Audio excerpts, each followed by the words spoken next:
Nah, untuk berbicara keluarga Kristen dan penginjilan, saya kira kita tidak bisa langsung melangkah ke Perjanjian Baru, di mana kita berbicara tentang penginjilan dan keluarga yang memberitakan Injil di sana, tetapi kita harus memulainya dari membaca Kejadian pertama ayatnya yang ke-8. Jadi 1 ayat di sana lalu berfirman kepada mereka, beranak cuculah dan bertambah banyak, penuhilah bumi dan taklukkanlah itu, berkuasalah atas ikan-ikan di laut dan burung-burung di udara, segala binatang yang merayap di bumi. Nah, ini adalah perintah Tuhan kepada manusia saat Tuhan menciptakan manusia menurut gambar dan rupanya. Dan nanti detailnya itu ada di dalam Kejadian pasal yang kedua. Jadi Tuhan menciptakan manusia menurut gambar dan rupanya, lalu kemudian diberi perintah untuk beranak cucu, bertambah banyak, penuhi bumi. Dalam pengertian teologi reform, saudara, dalam konteks belum adanya kejatuhan semacam ini, dan seandainya umat manusia beranak cucu sesuai dengan perintah Tuhan di sini dan tidak ada kejatuhan, maka yang namanya negara itu tidak ada, ya, yang namanya pemerintahan yang sifatnya koersif, ya, yang memaksa atau yang istilahnya itu memaksa dengan kekuasaan atau pedang, ya, itu tidak ada. Jadi umat manusia ini berkembang bukan melalui negara, tapi melalui keluarga per keluarga. Ya, jadi masing-masing keluarga itu mempunyai otoritasnya sendiri di hadapan Tuhan, tetapi bertumbuh secara alamiah. Mulai dari satu keluarga Adam dan Hawa, kemudian keluarga anak-anaknya, kemudian keluarga anak-anak mereka lagi, keluarga keturunan berikutnya, dan seterusnya. Secara alamiah, keluarga-keluarga ini secara organik bertumbuh dengan cara yang sakral, dengan cara yang suci. Nah, teori semacam ini diajukan oleh seorang teolog reform yang namanya Abraham Kuyper, dan saya sepakat dengan apa yang dinyatakan ini, karena kekuasaan yang bersifat memaksa mengatur itu, ya, itu tidak perlu karena tidak ada dosa, ya. Nah, sehingga di dalam konteks ini pendidikan itu, pendidikan yang tanpa dosa, ya, bagaimana mendidik anak-anak, mendidik remaja, mendidik generasi muda, itu adalah pendidikan yang betul-betul alamiah, yang tanpa dosa, yang berkembang dengan sendirinya. Seperti itu. Nah, di dalam prinsip yang semacam ini, saudara, mana berkembang secara organik, tidak ada perlawanan terhadap Tuhan, tidak ada dosa, maka tujuan Tuhan bagaimana manusia memenuhi seluruh bumi, dan ketika manusia memenuhi seluruh bumi dibawa untuk dibawa kepada Tuhan atau kehadapan Tuhan untuk kemuliaan Allah, itu terpenuhi. Nah, tujuan ini yang biasa dalam teologi reform disebut sebagai mandat budaya, sebetulnya secara substansial tidak berbeda dengan tujuan amanat agung. Hanya saja tujuan mandat budaya ini yang tadi ini adalah diberikan sebelum manusia jatuh ke dalam dosa, dan seandainya manusia tidak jatuh ke dalam dosa, secara organik, secara alamiah manusia berkembang sendiri, memenuhi seluruh bumi, dan membawa seluruh bumi memuliakan Allah.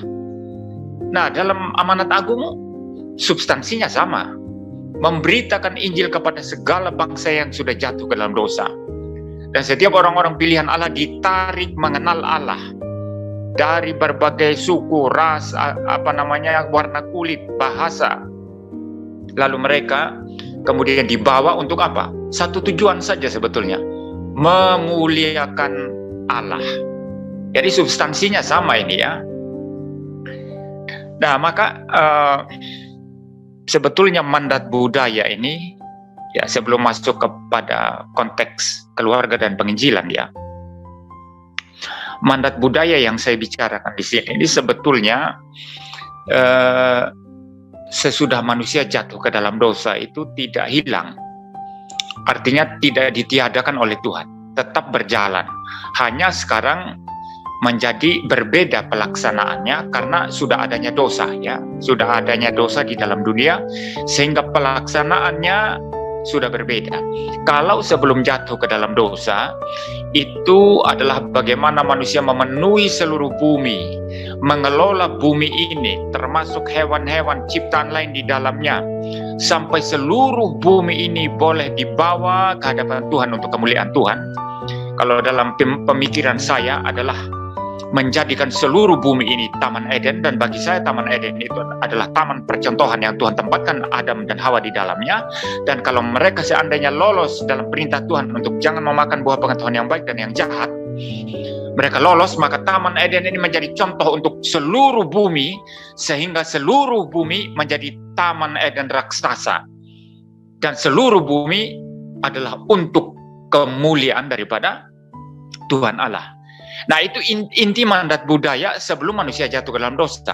Tetapi setelah jatuh ke dalam dosa, maka mandat budaya sekarang tidak bisa dijalankan tanpa menyinggung atau tanpa berkaitan dengan orang berdosa.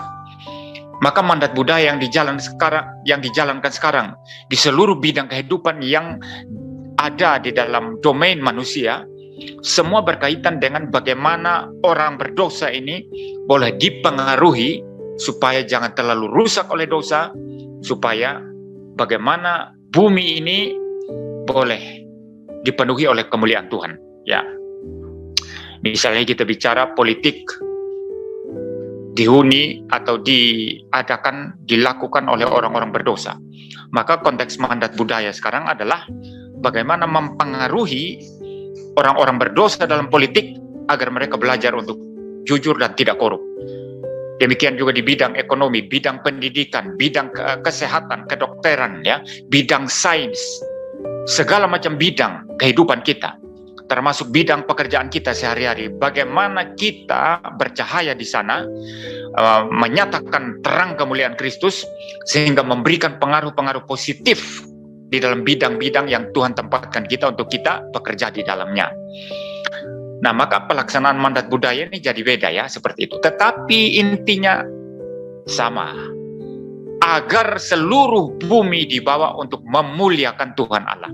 Maka Abraham Kuyper yang sangat-sangat clear sekali dalam konsep mandat budaya semacam ini berkata bahwa bagi orang Kristen tidak ada satu bidang pun di dalam dunia ini, entah politik, pendidikan, ekonomi, sains, filsafat, dan lain sebagainya, di mana Kristus tidak berkata, ini milikku, this is mine.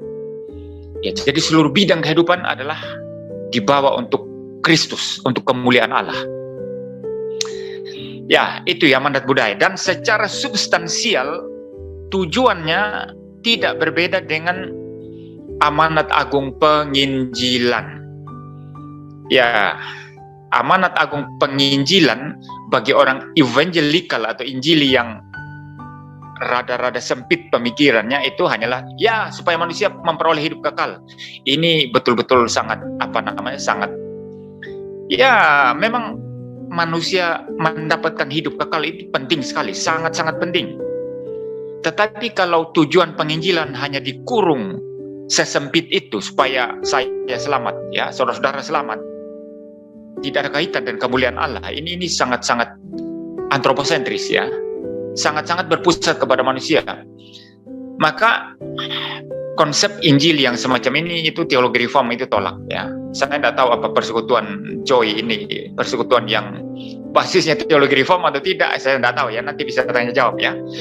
Jadi penginjilan saudara bukan hanya ini. Syukur manusia selamat, terima Tuhan Yesus, puji Tuhan, malaikat di sorga bersorak. Ya betul, itu ajaran Alkitab. Tetapi kalau tujuan penginjilan amanat agung dikurung hanya pada keselamatan orang berdosa dan sama sekali tidak dikaitkan dengan kemuliaan Allah, ada keterhilangan besar sekali dalam tujuan amanat agung itu. Karena tujuan amanat agung itu, kalau kita telusuri akarnya dalam perjanjian lama, bagaimana Tuhan berjanji kepada Abraham melalui Abraham dan keturunan Abraham. Ya, keturunan Abraham itu intinya adalah Yesus Kristus. Seluruh bangsa ini boleh diberkati. Dan kalau kita kaitkan dengan kitab-kitab yang lain, terutama misalnya dalam kitab Wahyu, bahwa seluruh bangsa dari segala bahasa, dari segala suku memuliakan Allah. Ya, maka jelas di sana tujuan penginjilan ujung-ujungnya bukan hanya keselamatan orang berdosa, tapi bagaimana segala suku, segala bahasa, segala jenis orang, warna kulit dari segala bangsa dibawa ke hadapan tahta Allah Bapa, ke hadapan tahta Anak Domba, dan mereka boleh memuliakan Allah sesuai dengan bahasa mereka masing-masing. Dalam pengertian lebih luas, memuliakan Allah sesuai dengan budaya mereka masing-masing, cara hidup mereka masing-masing.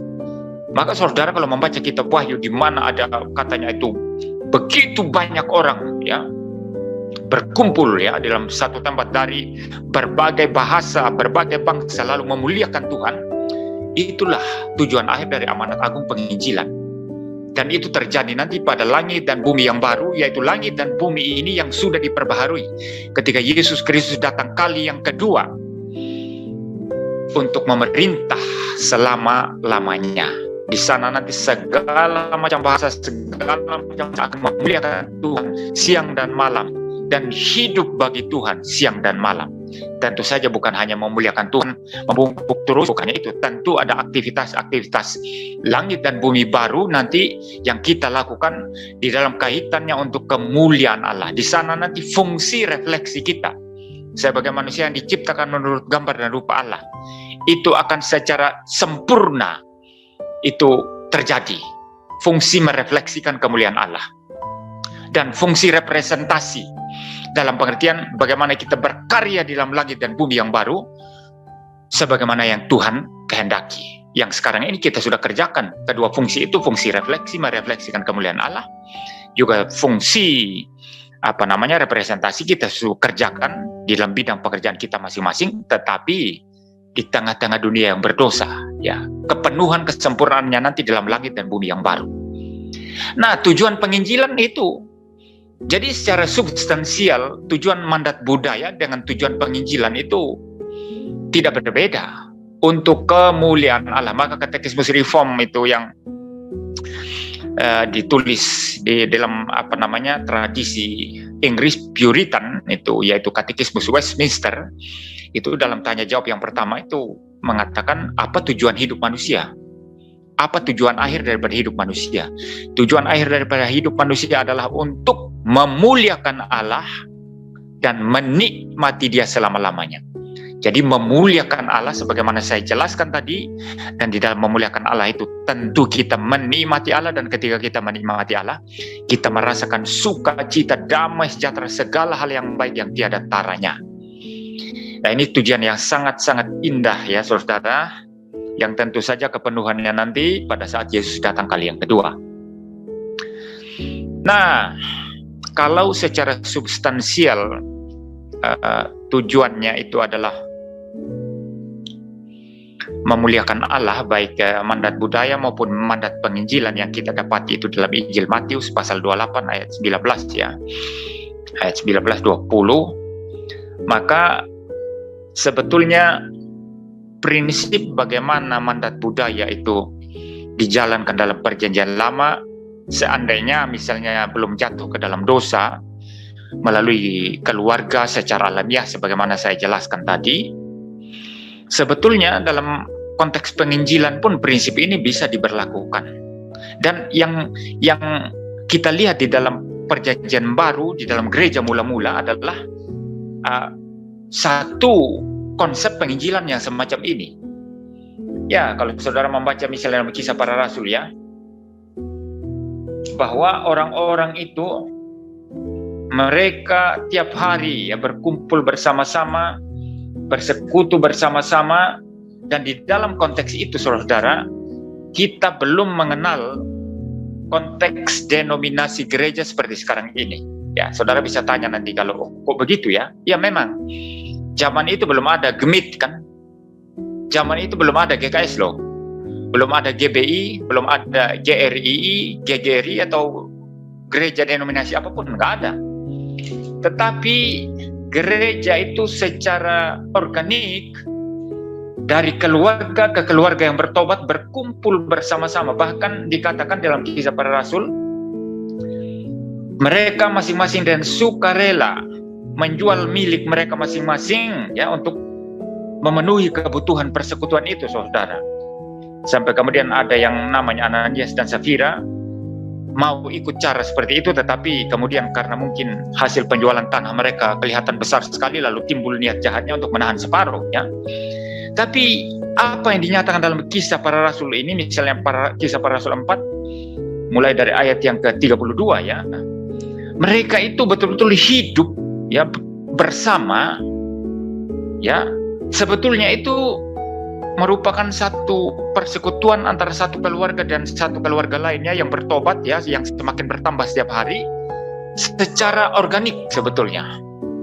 Ya, mungkin saya membaca ya ayat 32 ya, Kisah Para Rasul 4. Adapun kumpulan orang yang telah percaya itu, ya kumpulan orang yang percaya tadi ini, saudara, mereka sehati dan sejiwa, dan tidak seorang pun yang berkata bahwa sesuatu dari kepunyaannya adalah miliknya sendiri, tetapi segala sesuatu adalah kepunyaan mereka bersama. Ya, itu adalah satu prinsip penting di mana persekutuan mereka diatur secara kekeluargaan, dan tentu saja perlakuan daripada keluarga per keluarga yang bertobat ya, seperti itu. Kita belum mengenal istilah gereja secara denominasional seperti sekarang, diatur dengan organisasi yang ya sudah sangat-sangat sistematis ya, dan diatur sedemikian rupa. Tetapi waktu itu adalah hidup bersama dalam persekutuan bersama di antara keluarga-keluarga yang bertobat. Ya, dan tentu saja keluarga-keluarga yang bertobat ini ya mungkin ada yang tidak utuh ya, ada yang bertobat hanya anaknya atau ayahnya atau ibunya, atau mungkin ada satu keluarga utuh penuh semuanya bertobat ya. Dan mereka berkumpul bersama-sama dan menata kehidupan bersama mereka sebagai satu keluarga. Kalau sekarang kan tidak begitu ya. Saya bukan omong kosong di sini, tapi memang fakta kok. Orang datang ke gereja, keluarga A, B, C datang ya cuma hanya salaman di depan, setelah itu masuk ke dalam, mulai ikuti liturgi, puji-pujian, dengar khotbah, habis pulang khotbah jabat tangan lagi pulang. Persekutuan sebagaimana satu keluarga dan satu keluarga Kristen lainnya sebagaimana ada di sini, bahkan di sini menganggap kepunyaan mereka masing-masing sebagai kepunyaan bersama, itu tidak ada. Ya umumnya sekarang begitu, ada gereja-gereja yang mengusahakan itu pun, tapi di tengah-tengah dunia yang semakin sibuk, di mana orang semakin bersaing dan waktu itu adalah penting sekali. Katakanlah hidup di kota besar seperti di Jakarta, atau katakanlah di tempat saya di Malang ini. Ya, hal-hal semacam yang dilakukan dalam gereja Perjanjian Baru ini sudah hampir-hampir hilang, saudara. Sudah hampir-hampir hilang. Dan yang menarik kalau kita coba melihat sedikit lebih ke belakang pada zaman Tuhan Yesus. Ternyata Tuhan Yesus juga memanfaatkan kekuatan keluarga. Saudara lihat dari cara Tuhan Yesus memanggil para murid. Ada beberapa di antara mereka itu orang bersaudara, saudara. Yakobus dan Yohanes, anak-anak Zebedeus. Ya.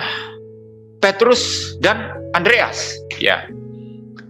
Ya. Jadi saudara, melalui keluarga Tuhan itu bekerja. Nah, kalau model penginjilan yang evangelikal, terutama pengaruh dari Amerika atau mungkin evangelikal Eropa, yang sangat-sangat dipengaruhi oleh sekularisme yang mementingkan privasi ya, kehidupan pribadi ya. Bahkan di antara anak sama orang tua pun kalau nggak ada janjian, kalau di barat itu nggak boleh saling mengunjungi loh, harus janjian dulu. Saya tahu itu di Belanda, saudara ya. Ini misalnya anak mau mengunjungi papanya, harus buat janjian dulu, saudara. Tidak boleh langsung mendadak datang. Kayak orang lain aja ya. Ya memang sifat individualnya sangat kental, saudara ya. Kalau kita di Asia ini masih sangat terasa nuansa kekeluargaannya ya. Kadang-kadang kita tidak usah buat janjian, langsung datang aja ke rumah tetangga atau rumah saudara, kan begitu. Nah, model penginjilan evangelikal barat ini yang sangat-sangat mementingkan kehidupan individu, maka keselamatan pribadi itu ditekankan, dan juga bagaimana melayani pribadi per pribadi. Maka istilah, sudahkah engkau terima Tuhan Yesus sebagai Tuhan dan Juru Selamatmu secara pribadi? Perhatikan istilah secara pribadi. Kalau dalam model PB ini kan Cornelius bertobat, semua orang dalam keluarganya termasuk mungkin pembantu-pembantunya itu semua dibaptis. Saudara baca nanti sendiri dalam Kisah Para Rasul ya. Ya, seperti itu. Jadi modelnya sudah beda, saudara. Saya tidak mengatakan model evangelikal itu salah, tetapi terlalu menekankan itu, maka esensi pelayanan keluarga, esensi pemberitaan Injil melalui keluarga per keluarga, dan bahkan esensi bahwa semua orang Kristen ini sebetulnya dari berbagai keluarga adalah satu keluarga besar tubuh Kristus, itu bisa menjadi hilang loh. Bisa menjadi hilang dan hanya diartikan sebagai keselamatan pribadi per pribadi. Dan ini ada bahayanya. Ada sisi baiknya, yaitu memastikan seseorang itu sudah terima Yesus atau belum. Karena keselamatan seseorang itu bukan tanggung jawab saudaranya atau orang tuanya. Dia sendiri yang harus percaya kepada Kristus untuk diselamatkan. Betul ya? Nah, itu sisi baiknya, tetapi terlalu menekankan itu akan mengesampingkan nanti signifikansi keluarga dalam penginjilan. Signifikansi keseluruhan tubuh Kristus sebagai satu keluarga besar di dalam bergerak bersama-sama menjalankan amanat agung ini menjadi buram. Maka bagi saya kedua-duanya perlu ya. Penginjilan pribadi di mana kita menekankan kepada satu orang tertentu untuk dia secara pribadi terima Yesus karena kepercayaan orang tuanya tidak mungkin menyelamatkan dia, maka dia harus sendiri yang percaya. Tetapi pada saat yang bersamaan kita harus menekankan bahwa kita ini satu keluarga, bahkan satu keluarga besar gereja Tuhan yang bergerak bersama-sama secara organik dalam memberitakan amanat agung. Nah, kalau saudara melihat pola-pola di dalam perjanjian lama, ketika ada orang tertentu yang bertobat, dia biasanya membawa kelompoknya atau keluarganya datang kepada Kristus. Selalu seperti itu. Dan ini sangat-sangat powerful ya, sangat-sangat sebetulnya mempunyai daya kekuatan yang luar biasa. Ya, saya yakin kok ya. Saya yakin sekali bahwa gereja kita ini sekarang ya, misalnya di Indonesia ini tambah banyak ya. Misalnya tiap tahun jumlah jemaat bertambah. Saya yakin sekali kalau menurut saya ini sebetulnya melalui penjangkauan keluarga. Bukan penginjilan pribadi orang per orang. Itu ada, jelas itu ada. Tetapi melalui penjangkauan keluarga. Ketika ayahnya sudah dijangkau, dia kemudian, saya pakai istilah ini ya, yang mungkin secara teologis, secara ketat ini kurang tepat ya, tetapi hanya istilah dalam konteks ini. Dari ayah ini menulari ibunya, istrinya, lalu menulari anak-anaknya, lalu diajak ke gereja. Saya tidak mengajarkan iman bisa ditularkan dalam pengertian ditularkan nanti ini, kan iman itu tetap muncul dari pemberitaan Injil ya. Iman timbul dari pendengaran akan firman Kristus, kan Roma 10 ayat 17. Tetapi menular dalam pengertian ini, suami akan ajak istrinya. Suami akan ajak anak-anaknya ketika kita memenangkan suaminya atau memenangkan istrinya. Mungkin suaminya keras kepala. Istri yang sungguh-sungguh bertobat itu akan bertahun-tahun mendoakan suaminya dan anak-anaknya sampai pada akhirnya dia berhasil mengajak mereka ke gereja. Nah, menurut saya justru ini yang menambah jumlah jemaat gereja ketimbang penginjilan pribadi. Maka jangan meremehkan penjangkauan keluarga demi keluarga. Sangat-sangat powerful kalau satu keluarga punya kenalan keluarga lain yang belum beriman, datang berkunjung ya, beramah tamah, menjalin keakraban. Setelah sangat akrab, mulai memperkenalkan Kristus. Ini sangat-sangat powerful, saudara. Ketimbang pendeta Muriwali pergi jangkau satu orang di alun-alun, PI pribadi. Setelah itu pergi ke orang lain, satu orang lain lagi. Ini lebih sulit, saudara. Ini lebih sulit. Tapi kalau kita bergerak dari keluarga ke keluarga, apalagi bukan hanya pendeta atau majelis gereja, tetapi keluarga Kristen yang sudah sungguh-sungguh memahami firman Allah. Mereka secara keluarga bergerak ke keluarga lain melalui persahabatan, ya, melalui keakraban, ya, pertemanan dan lain sebagainya. Ini akan sangat-sangat mempunyai daya kekuatan yang besar di dalam penginjilan. Dan saya kira walaupun tidak banyak yang bagian-bagian Alkitab yang eksplisit menyatakan itu, khusus dalam Perjanjian Baru, tetapi saya kira ini menjadi salah satu metode penginjilan gereja mula-mula yang sangat-sangat powerful. Nah, orang-orang sekarang, terutama malah dalam Pentakosta karismatik, ya, ada istilah komsel, ya, persekutuan sel begitu, ya, yang melibatkan keluarga-keluarga atau apa. Itu bagus, ya, menurut saya, tetapi memang harus diimbangi dengan Injil yang sejati, ya. Tapi mungkin gereja-gereja Protestan harus memulai ini. Jangan hanya mengharapkan pendeta atau majelis gereja yang menjangkau, ya. Dan peluang untuk saudara yang tinggal di NTT, terutama yang masih tinggal di daerah-daerah yang mungkin masih banyak orang yang mempunyai aliran kepercayaan suku, ya. Ya, sebagaimana daerah asal saya di Sumba, ya. Penginjilan melalui penjangkauan keluarga ini memang menjadi metode yang sangat-sangat efektif. Ketika seorang guru Injil, misalnya asal saya dulu kan GKS, ya. Ya, kalau di GGRI saya baru tahun 2012 bergabung, ya. Sebelum di GGRI saya masih sempat menjadi jemaat di GRII, ya, Gereja Reform Injil Indonesia. Tapi asal gereja saya adalah GKS. Nah, waktu saya masih kecil dan waktu masih remaja, saya melihat ada guru Injil satu orang guru Injil tertentu yang sangat rajin PI. Dia mengunjungi satu keluarga di satu kampung. Nah, kalau tepat keluarga ini adalah keluarga yang berpengaruh di kampung itu, maka nanti ketika dia bertobat dan menerima Kristus, dia bisa mengajak semua orang sekampungnya itu untuk mengenal Kristus. Dan mungkin kadang-kadang itu memang pertobatan orang-orang kampung, ya, tidak genuine, ya, atau tidak asli atau tidak sejati. Mungkin karena hanya sungkan dengan orang yang dituakan atau orang yang dihormati di kampung itu, ya. Tetapi ini kan menjadi peluang bagi gereja.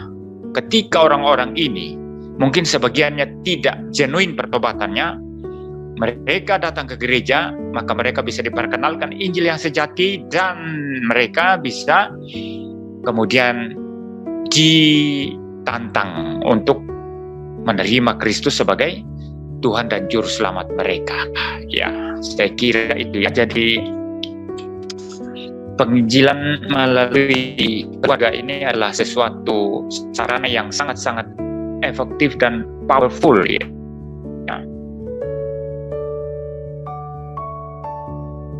Ini kan mengenai bagaimana keluarga Kristen itu menjangkau, ya. Ya, saya sedikit lebih detail sekarang. Apakah suara saya, Pak Samuel, suara saya jelas? Masih jelas, Pak, jelas, sangat jelas. Oh, jelas, ya, baik. Ya, jadi bagaimana keluarga Kristen itu menjangkau. Nah, ada banyak orang tertentu, mungkin karena hatinya tersentuh oleh Injil, oleh kasih Kristus, dia mungkin baru petobat baru, ya. Tapi karena dia mengasihi Kristus, sedemikian rupa dan hatinya betul-betul disentuh oleh Injil kasih karunia Kristus, maka dia sangat-sangat bersemangat untuk PI, ya, memberitakan Injil. Itu tidak salah, tetapi sebaiknya orang-orang yang memberitakan Injil harus memahami inti Injil itu apa. Banyak kita temukan, maafkan ya, terutama dalam gereja-gereja Pentakosta dan karismatik, mereka mungkin merasa percaya Kristus, ya, lalu mereka dengan sangat bersemangat memberitakan Injil, tetapi nanti ujung-ujungnya bisa salah semua. Bukan Injil yang sejati, Injil tentang Kristus yang menyelamatkan orang berdosa yang diberitakan, tetapi malah hal-hal lain yang dianggap itu adalah Injil. Ya, ini sangat-sangat berbahaya. Maka yang pertama-tama, ketika satu keluarga Kristen mau menjangkau keluarga lainnya, maka pemahaman akan Injil yang sejati itu mutlak penting. Harus belajar dulu. Lebih baik bersabar dulu, jangan memberitakan Injil sampai paham benar, baru memberitakan Injil. Daripada cepat-cepat memberitakan Injil hanya karena bergairah melihat kasih Kristus kepada kita yang sudah menyelamatkan kita, tapi kemudian Injil yang kita beritakan itu salah semua dan berpotensi merusak orang lain. Nah, ini sangat berbahaya. Kita kan tidak mau sebagai pengajar sesat atau penginjil sesat kan. Jadi harus belajar. Harus berani alokasikan waktu untuk belajar. Harus berani tahan diri. Jangan beritakan Injil sebelum paham benar-benar. Ya, ini penting sekali, saudara. Nah, setelah Injil benar-benar dipahami sebagai inti pemberitaan, maka sekarang perlu melihat bagaimana cara menjangkau. Ya, sebetulnya saya sudah sedikit bicara tadi kan, menjangkau lewat persahabatan antara satu keluarga dan keluarga lain itu sangat-sangat mudah sekali ya, dan sangat-sangat terbuka peluang untuk itu. Jadi menjalin persahabatan, dan kalau kita betul-betul melakukan prinsip Alkitab di sini, maka kita harus menempatkan diri kita sebagaimana Paulus berkata. Ini prinsip penting ya. Orang boleh bicara metode apapun dalam penginjilan ya. Anda bisa mengenal banyak metode sekarang kan. Ada metode LPMI, ada metode EE ya. Ada metode macam-macam kan. Tetapi bagi saya yang substansial penting itu adalah menempatkan diri sebagaimana Paulus katakan. Kepada orang Yahudi, aku menjadi seperti orang Yahudi. Kepada orang Yunani, aku menjadi seperti orang Yunani. Kepada semua orang, aku menjadi segala-galanya. Untuk apa? Demi Injil Kristus bisa diberitakan. Bisa dikabarkan. Nah, ini berarti apa, saudara? Di dalam penjangkauan keluarga-keluarga yang belum menerima Kristus, maka keluarga yang tadinya sudah terdidik dengan Injil sejati dan sekarang ingin memberitakan Injil harus menempatkan diri pada posisi yang sama dengan Paulus seperti itu. Ya, berarti jangan mengusahakan hubungan yang setara. Ya, mungkin saudara bisa, kok aneh ya hubungan, kan harusnya setara. Kenapa saya katakan hubungan yang tidak setara? Karena begini nanti, ketika satu keluarga ya mempunyai satu aturan misalnya, harus begini, dan Anda juga, keluarga Anda, karena merasa punya kedaulatan juga, dan Anda juga harus layak dihargai sebagaimana keluarga yang Anda mau jangkau. Oh, saya juga begini. Nah, ini hubungan yang setara. Maka penginjilan akan lebih sulit. Ya, maka saya bilang hubungan yang tidak setara, dan Paulus di sini menawarkan satu metode hubungan yang tidak setara. Artinya Paulus tidak menuntut dia harus dilayani seperti orang Yahudi karena dia adalah orang Yahudi, Kristen Yahudi. Ya, apalagi dia adalah seorang rasul, harus dilayani sebagaimana rasul.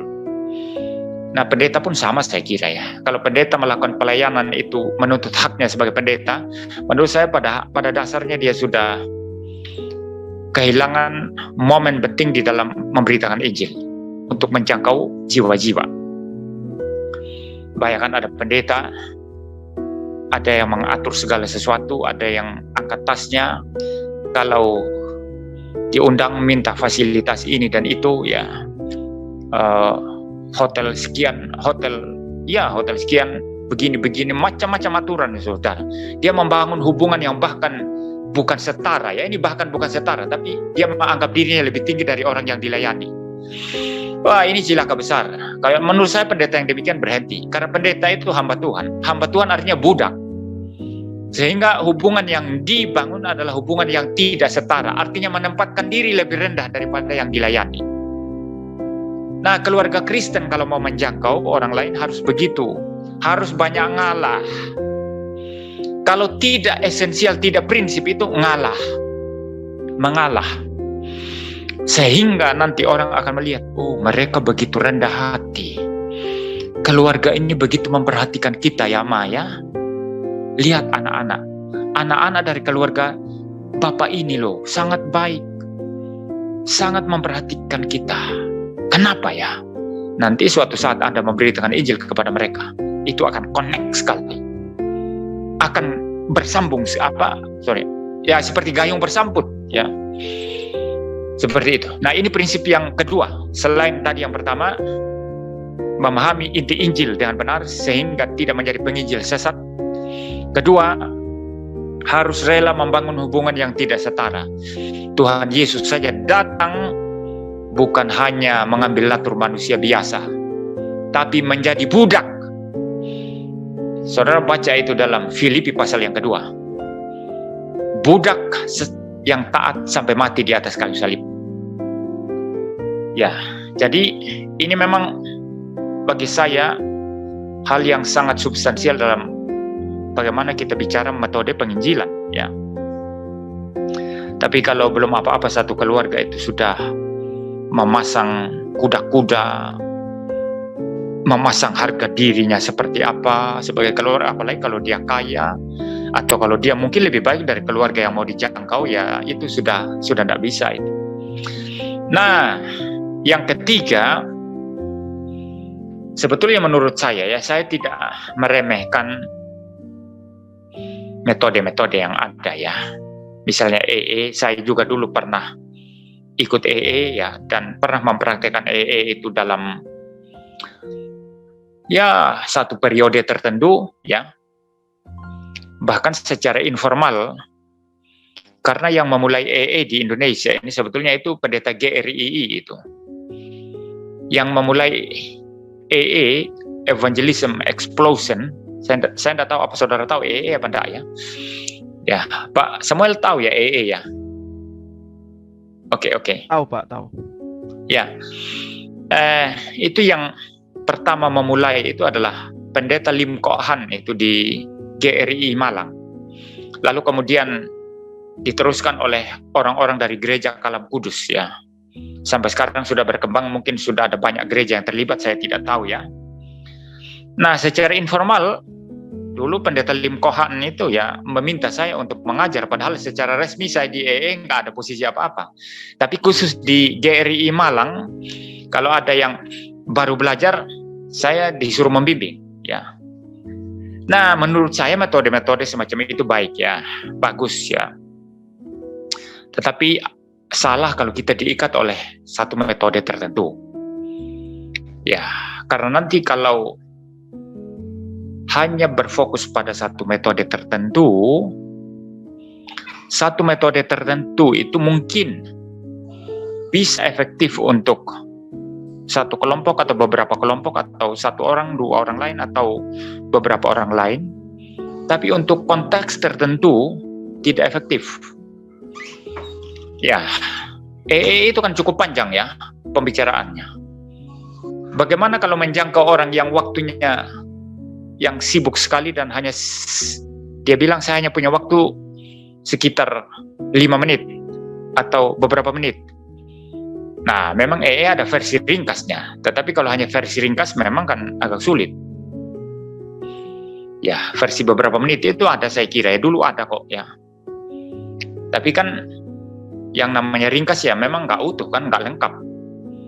Ini bicara banyak hal ya, seperti itu. Nah, sehingga menurut saya, kalau penginjilan itu di samping menggunakan satu metode tertentu, tetapi kalau berlangsung secara alamiah, artinya metode itu sewaktu-waktu bisa dirombak, bisa disesuaikan sesuai dengan situasi dan kondisi, sehingga penginjilan itu berjalan secara alamiah. Nah, bagi saya itu lebih bagus ya. Kalau ada banyak waktu, misalnya satu keluarga punya banyak waktu atau kesempatan untuk menjalin pertemanan, hubungan, persahabatan dengan satu keluarga lainnya, maka nggak usah buru-buru, lebih bagus. Ya, nggak usah buru-buru, perlahan-lahan, pelan-pelan, kecuali kalau kita tahu anggota keluarganya dari satu keluarga itu salah satunya sudah tua sekali atau sudah sakit mau meninggal, ya memang harus diusahakan secepatnya bagaimana menyatakan atau memperkenalkan Yesus Kristus kepada dia. Ya, saya punya pengalaman, saudara. Ada orang tua sekali, dan orang yang tua sekali ini, ibu yang sudah tua sekali, mungkin umur sudah 90 tahun ya. Tapi orang desa, tapi umurnya sangat panjang. Ada waktu bertahun-tahun berrelasi dengan keluarga ini, dan keluarga ini memang sudah dimenangkan ya, dalam artian mereka sudah mendengar Injil dan sudah percaya. Tinggal orang tua ini, ya ada waktu bertahun-tahun. Karena dia masih sehat, saya nggak buru-buru, saya cari waktu yang betul-betul tepat. Nah, saya tidak tahu entah tahun keberapa itu baru saya berani memberitakan Injil kepada dia. Memang di awal dia percaya, tapi saya tidak yakin kalau dia sungguh-sungguh percaya. Mungkin juga dia tidak ngerti, hanya iya-iya saja, kan namanya orang tua. Apalagi buta huruf. Orang desa. Tapi setelah itu, setelah terbuka ruang untuk memberitakan Injil, terbuka kesempatan, saya tiap kali ada kesempatan terus menerus sampai pada titik tertentu itu sudah bertahun-tahun, barulah dia mau dibaptis. Dia dibaptis, tidak lama setelah dibaptis dia meninggal dunia. Ya, tetapi keluarganya bilang sebelum dia meninggal dunia, nenek tua ini bilang, jalan saya terang sekarang. Ya, Yesus katanya. Dia tidak bisa sebut Yesus ya. Ya, namanya orang tua ya, buta huruf ya. Ya, Yesus bersama saya katanya. Seperti itu, saudara. Jadi, ya memang butuh waktu. Jadi butuh kesabaran, butuh waktu, butuh timing yang tepat ya. Maka kalau menurut saya memang penjangkauan yang sifatnya alamiah dari persahabatan, lalu kemudian saling mengenal, lalu ketika dapat timing yang tepat, Injil mulai masuk, perlahan-lahan, itu memang lebih bagus sih menurut saya ya, ketimbang hanya pakai satu metode, lalu kita cecalkan kepikiran orang dalam tempo 1-2 jam, lalu kita berharap hasil orang ini terima. Bisa kalau Roh Kudus bekerja itu. Buktinya itu kan banyak yang bertobat ya. Banyak yang tadinya Kristen, sudah Kristen tapi nggak sungguh-sungguh percaya, setelah di mereka jadi sungguh-sungguh percaya. Memang, tetapi bagi saya tidak dalam segala situasi bisa dipakai itu ya. Tidak dalam segala situasi bisa dipakai. Dan justru sekarang cara yang saya pakai adalah melalui persahabatan itu. Perlahan-lahan dalam persahabatan, pada titik tertentu nanti kita boleh membagikan iman kita kepada Kristus. Dan jika Roh Kudus bekerja, orang akan menerima Kristus. Nah, ketiga hal ini bagi saya bisa dilakukan oleh keluarga Kristen. Pertama-tama, alokasikan waktu untuk belajar. Jangan buru-buru PI dulu. Kasih mereka yang sudah paham Injil untuk memberitakan Injil. Kalau satu keluarga tahu ada keluarga lain yang berpeluang untuk dijangkau, mereka terbuka untuk Injil, jangan Anda buru-buru memberitakan Injil kepada mereka. Panggil pendetanya saja atau orang-orang yang paham Injil untuk PI mereka. Ya, nanti Anda belajar dulu, setelah paham benar-benar, baru kemudian menjangkau dengan posisi tidak setara. Ini harus diperhatikan baik-baik. Kita adalah budak pelayan yang harus melayani mereka. Pakai caranya Paulus. Kepada orang Yahudi, aku menjadi orang Yahudi. Kepada orang Yunani, aku menjadi orang Yunani. Kepada semua orang, aku menjadi segalanya. Ini prinsip penting ya. Tetapi tidak berarti bahwa kita ini adalah keset ya. Ada pendeta saya dulu yang mengajar saya mengatakan hamba Tuhan memang keset ya. Tetapi ini disalah tafsir oleh jemaat sehingga hamba Tuhan sering tidak dihormati. Wah, hamba Tuhan tidak meminta hormat. Nah, hamba Tuhan yang gila hormat, minta hormat itu yang kurang ajar menurut saya ya. Tapi sudah selayaknya lah jemaat itu menghargai hamba Tuhan ya, karena mereka memberitakan Injil keselamatan dan mengajarkan firman Tuhan yang menuntun kepada kehidupan Kristen yang benar kepada mereka ya. Bahkan Paulus berkata